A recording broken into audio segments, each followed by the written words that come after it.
पुरानी हवेलियों, वीरान जगहों और सुनसान रास्तों की कहानियां सबने सुनी थीं, लेकिन शहर के बाहर बनी एक पुरानी जेल की कहानी ने सबके रोंगटे खड़े कर दिए थे। इस जेल को बंद हुए अब सालों बीत चुके थे, लेकिन इसके बारे में कहानियां अभी भी जीवित थीं। लोग कहते थे कि इस जेल में कुछ ऐसा हुआ था जिसे कोई नहीं जानता और कोई जानना भी नहीं चाहता।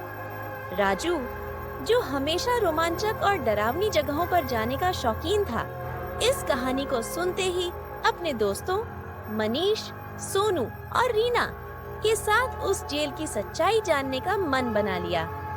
वह लोग यह सोच रहे थे कि सब झूठी कहानियां होंगी, लेकिन उन चारों की जिंदगी हमेशा के लिए बदलने वाली थी। चारों दोस्त अपनी गाड़ी में जेल की ओर निकल पड़े। रास्ते में वह जगह और भी सुनसान होती गई। जैसे जैसे वह जेल के करीब पहुँचे, अजीब सी ठंडक और खामोशी उनके दिलों में डर पैदा करने लगी। सोनू ने हंसी में कहा, क्या हम सच में भूत देखने आए हैं? रीना ने हल्का हंसते हुए कहा, अगर कुछ हुआ तो भागने के लिए तैयार रहना। मगर गाड़ी जैसे ही जेल के पास पहुंची, उनकी हंसी गायब हो गई। जेल का विशाल दरवाजा जर्जर हो चुका था और उसके आसपास कोई भी इंसान नहीं दिख रहा था। जेल के अंदर दाखिल होते ही एक अजीब सा सन्नाटा था।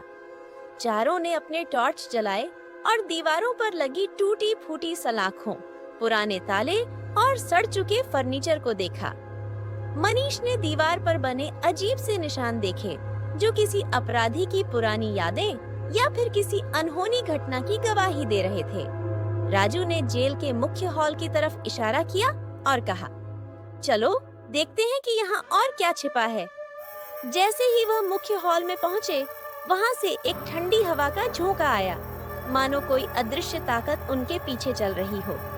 अचानक सोनू ने कुछ अजीब सी आवाजें सुनी, मानो कोई धीमे से कराह रहा हो। अचानक से जेल की एक कोठरी का दरवाजा अपने आप खुल गया।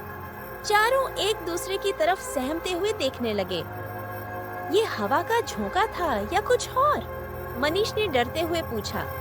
राजू ने हिम्मत जुटाई और उस कोठरी के अंदर झांका। अंदर एक पुरानी कुर्सी पड़ी थी, जिस पर किसी कैदी का नाम लिखा हुआ था, बिल्लू डकैत। इस नाम को सुनकर मनीष के चेहरे पर डर साफ झलक रहा था। बिल्लू डकैत, वही डकैत जिसे यहाँ कैद किया गया था और जिसने यहाँ आत्महत्या कर ली थी, मनीष ने कांपते हुए बताया। रात गहराने लगी और जेल में अजीब अजीब घटनाएं घटने लगीं। दरवाजे खुद ब खुद खुलने लगे, दीवारों पर अजीब सी परछाइयां नजर आने लगीं और बार बार एक ही आवाज कानों में गूंज रही थी, मुझे मुक्त करो, मुझे मुक्त करो। रीना ने कहा, हमें यहाँ से तुरंत निकल जाना चाहिए, ये जगह खतरनाक है। लेकिन राजू नहीं माना, उसे इस जेल के रहस्य को जानना था। तभी अचानक एक खौफनाक परछाई उन पर हमला करने लगी और चारों दोस्त इधर-उधर भागने लगे। किसी तरह राजू और उसके दोस्त बचते हुए जेल के तहखाने में पहुंच गए, जहां उन्हें एक पुरानी डायरी मिली। यह डायरी उसी जेलर की थी जिसने बिल्लू डकैत को कैद किया था। डायरी में लिखा था कि बिल्लू को गलत तरीके से फंसाया गया था और उसके साथ जेल में अमानवीय अत्याचार किए गए थे। वह जेल में मर गया था, लेकिन उसकी आत्मा मुक्त नहीं हो पाई थी।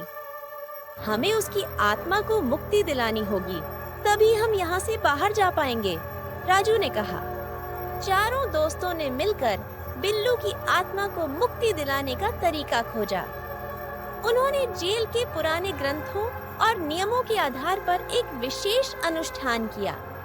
जैसे ही अनुष्ठान पूरा हुआ, जेल के अंदर की सारी अजीब घटनाएं बंद हो गईं। लेकिन तभी बिल्लू की आत्मा आखिरी बार उनके सामने प्रकट हुई और कहा, तुम लोगों ने मुझे मुक्त किया, अब तुम लोग जा सकते हो। जेल का माहौल एकदम शांत हो गया और चारों दोस्त वहां से निकलकर शहर लौट आए। इस घटना के बाद चारों दोस्तों की जिंदगी हमेशा के लिए बदल गई। उन्होंने उस जेल की कहानी को गुप्त रखा ताकि कोई और वहां जाकर अपनी जान जोखिम में न डाले। लेकिन कहते हैं कि जो सच्चाई छिपाई जाती है वो कभी न कभी बाहर आ ही जाती है।